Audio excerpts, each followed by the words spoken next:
Welcome to the Physiotherapy Revision Series. In this video, we are starting with the lower extremity, focusing specifically on hip and thigh.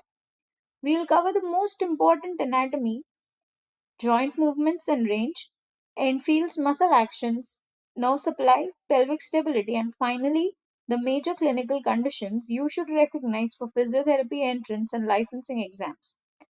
The goal is not to memorize every anatomical detail. Instead, we'll focus on the high yield relationships that help you answer exam questions quickly. Let's start with the hip joint.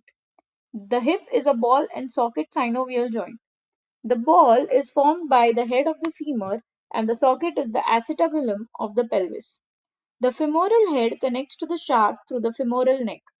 Laterally, you can identify the greater trochanter while the lesser trochanter is positioned more posteromedially.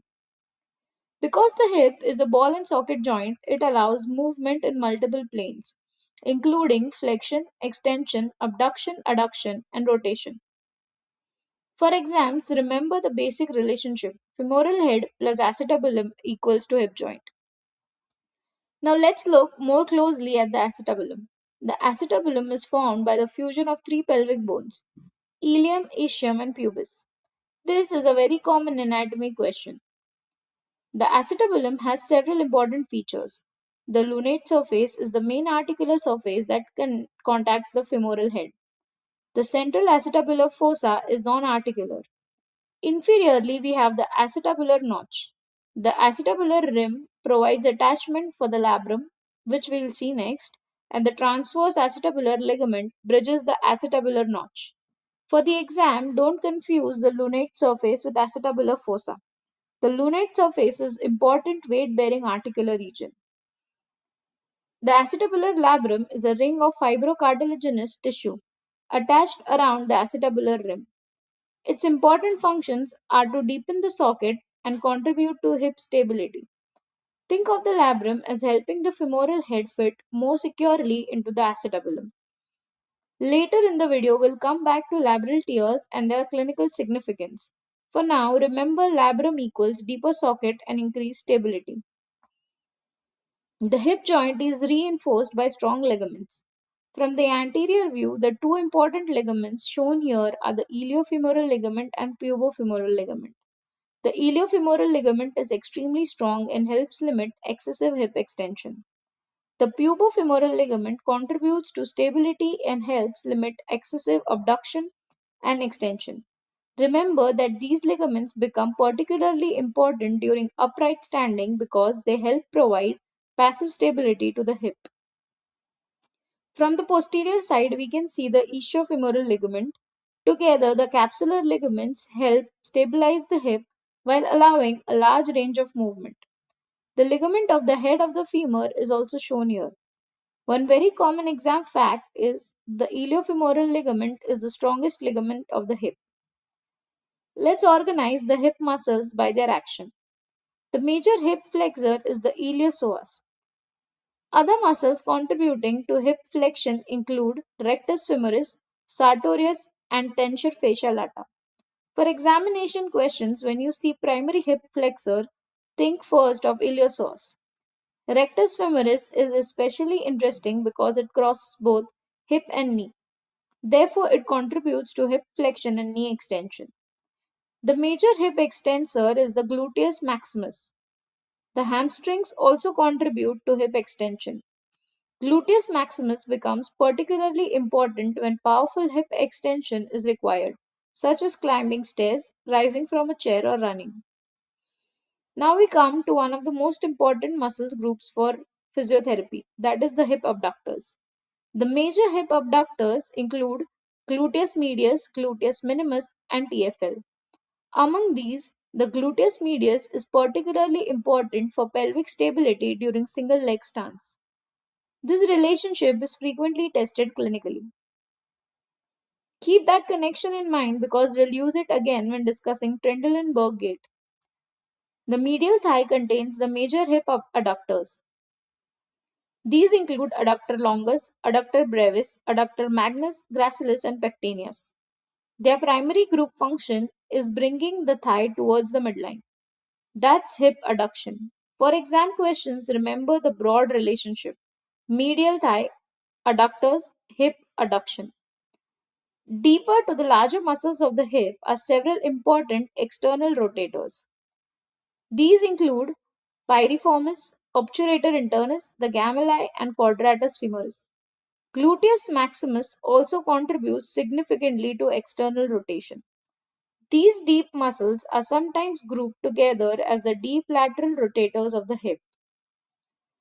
The major contributors to internal rotation include the anterior fibers of gluteus medius and the gluteus minimus along with TFL. Notice an important distinction. The gluteus maximus is primarily an external rotator, while gluteus medius and minimus contribute to internal rotation. For hip range of motion, the hip can move in six major directions: flexion, extension, abduction, adduction, internal rotation, and external rotation. Because the hip is a ball and socket joint, it has movement in all three anatomical planes. While studying range of motion, always think about the movement first and then associate the normal numerical range with it. The exact values for hip range of motion can vary depending on the reference textbook, measurement position, and testing method. The commonly quoted approximate values are hip flexion around 120 to 130 degrees, extension around 10 to 20 degrees, abduction approximately 40 to 45 degrees, adduction approximately 20 to 30 degrees, internal rotation around 30 to 40 degrees, and external rotation approximately 40 to 60 degrees. For your examination, use the reference range specified by your particular course or textbook if a question asks for an exact value. Now let's look at the end feel. The typical end feel for hip flexion is soft, largely because of soft tissue approximation. Hip extension, abduction, adduction, and rotational movements are generally described as having firm end feel. However, remember that end feel can vary depending on the individual's anatomy, the testing position, and the range being examined. Now let's bring the muscle information together. This is the muscle master table, which you can refer or take a screenshot for your last minute exam revisions.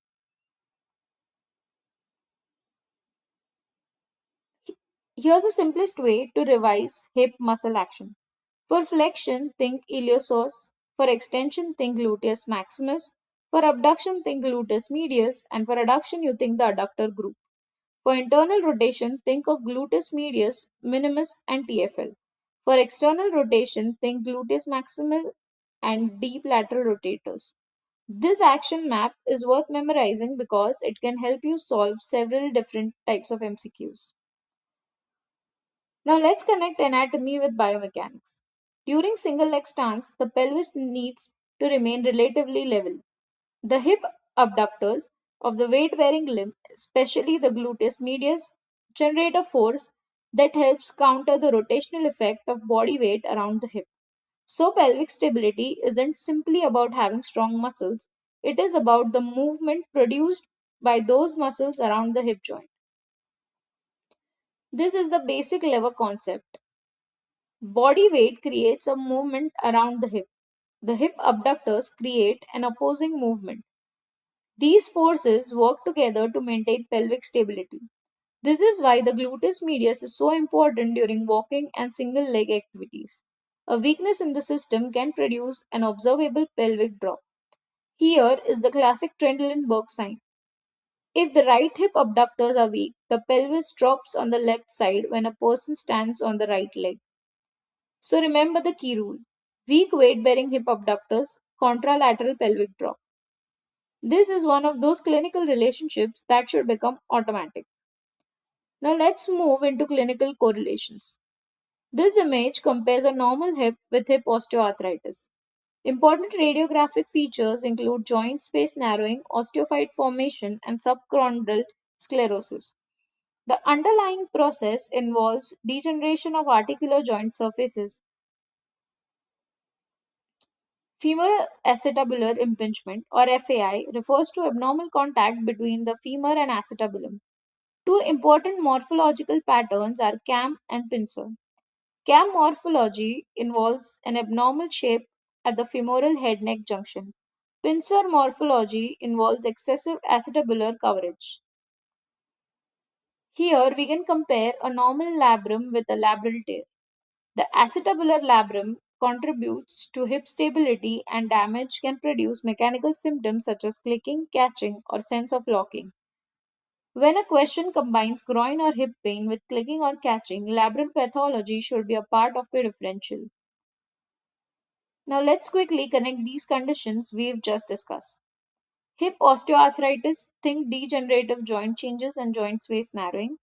FAI, think femoroacetabular contact with cam or pincer morphology.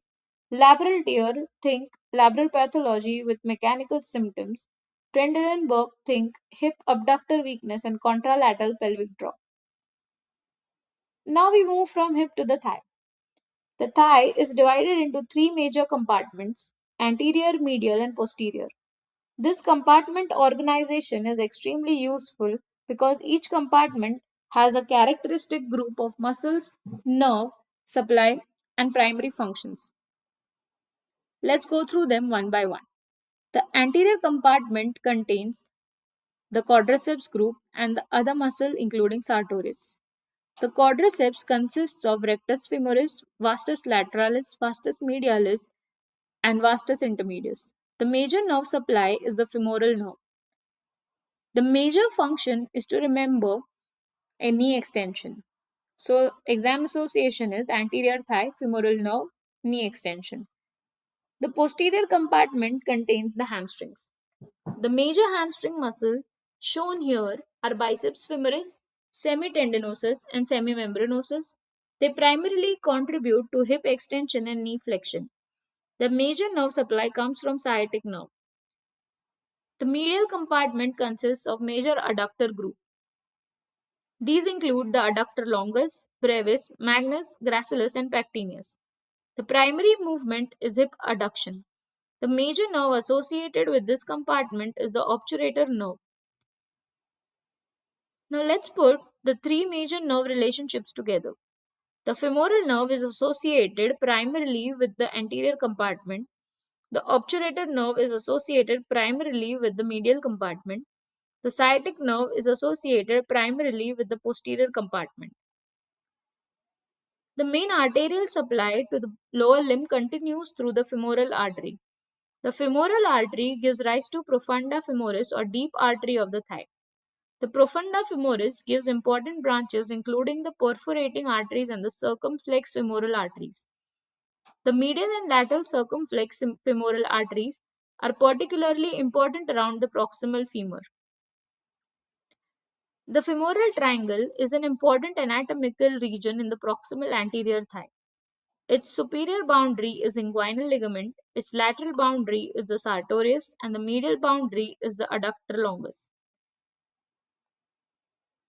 Now we look at the contents. From lateral to medial, the major structures are femoral nerve, femoral artery, and femoral vein.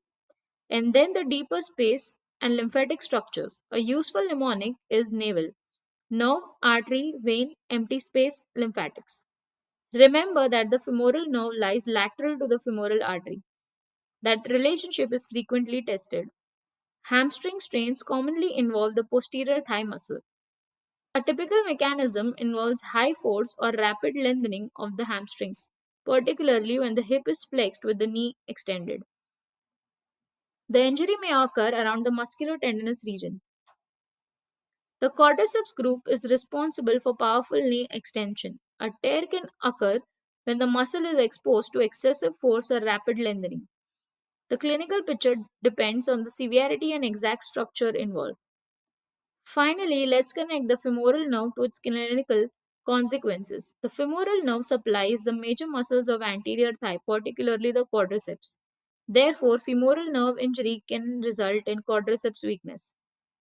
This produces reduced ability to extend the knee. The patellar reflex can also be reduced because the femoral nerve forms the sensory and motor pathway involved in that reflex. Let's put the hip together. The acetabulum is formed by ilium, ischium, and pubis. The labrum deepens the socket and contributes to stability. Iliofemoral ligament is the strongest hip ligament. Gluteus medius is a major hip abductor and is essential for pelvic stability. Iliopsoas is a major hip flexor, and gluteus maximus is the major hip extensor. These are your core hip anatomy association. For thigh, remember the three compartments: anterior femoral nerve, knee extension; medial obturator nerve, hip adduction; posterior sciatic nerve, hip extension and knee flexion.